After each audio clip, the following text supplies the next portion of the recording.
जब सुने के होई भोजपुरी गाना, बस बजे के चाही गाना।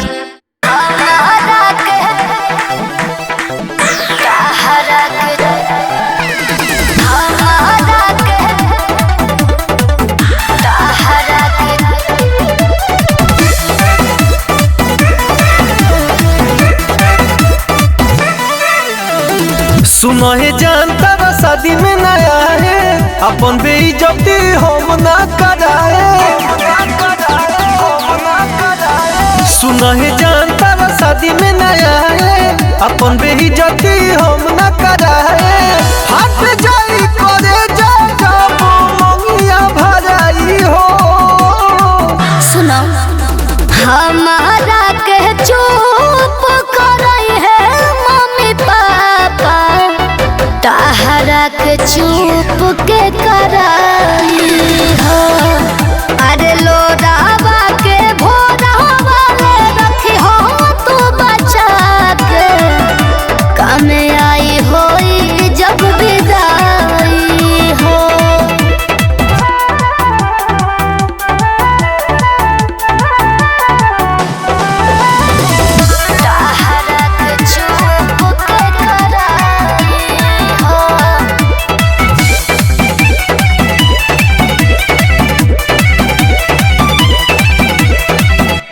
दोनों परानी पबी पत आयल बाजन हो, भगिया में जोड़े नाले खायल बाजन हो।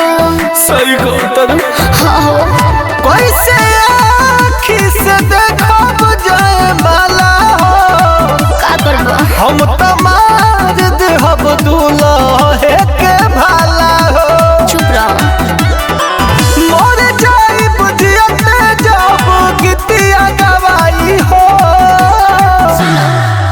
अरे हमारा के चुप करई है मम्मी पापा, तहरा के चुप के कराई हो। लोडावा के भोरावा ले रखी हो तू बचा के, कमे आई होई जब विदाई हो। का लइकनिया रोलो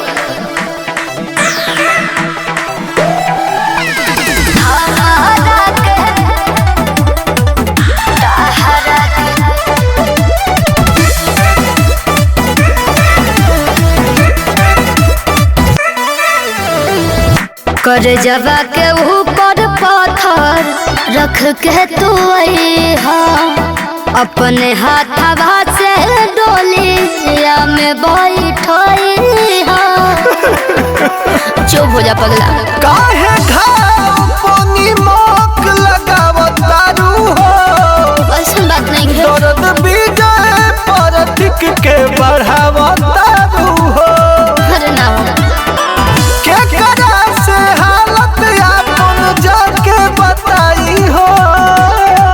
सुनो हमारा के चुप करई है मम्मी पापा, ताहरा के चुप के कराई हो।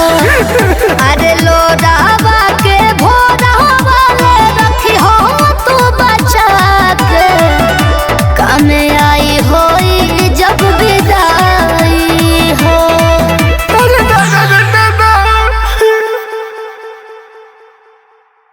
हमारा के चुप करई है मम्मी पापा, ताहरा के चुप के कराई